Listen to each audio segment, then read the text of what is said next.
আমারই এলাকার কিছু কিছু মানুষের চায়ের দোকানে বসে কথাগুলো শুনলে খুবই খারাপ লাগে। অনুরোধ রইল আমার কথাগুলো শুনে যাবেন। আমি লক্ষ্মীপুর রায়পুর 10 নং ইউনিয়নের বাসিন্দা। আমাদের এই এলাকার গর্ব একজন আলেম আছে, সবাই তাকে চিনেন, আমাদের সৈয়দ মোহাম্মদ আনোয়ার হোসেন তাইরি জাবিরি আল মাদানী সাহেব। আসলে এই কথাটি বলার উদ্দেশ্য হলো পূর্বের একটি ইতিহাস মনে পড়ে গেছে। আমাদের প্রিয় নবী হযরত মুহাম্মদ সাল্লাল্লাহু আলাইহি সাল্লাম নবুয়তি লাভের পূর্বে মক্কা নগরীর মধ্যে আলামী নাম উপাধি পেয়েছে। আলামিন শব্দের অর্থ হলো বিশ্বাসী। আর যখনই সে দিনের দাওয়াত দিতে শুরু করেছে তখনই হয়ে গেল কাফের, মুশরিক, মুনাফিকের কাছে সবচাইতে খারাপ ব্যক্তি।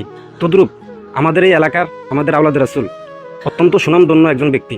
যখন তারা কোনো দলকে সমর্থন করতো না, আমাদের এলাকার মানুষ খুবই তাদের প্রশংসা করতো এবং ভালোবাসত।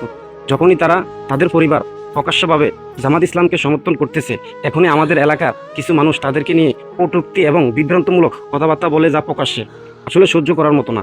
যারা হক এবং বাতিল না বুঝে অন্যের গীবত গায়, তারা অবশ্যই মহান আল্লাহর কাছে জবাবদিহিতা করতে হবে। পরিশেষে মহান আল্লাহর কাছে এই দোয়া রইল, আল্লাহ পাক সকল মুমিন মুসলমানকে যেন সঠিক বুঝ দান করেন। আমিন।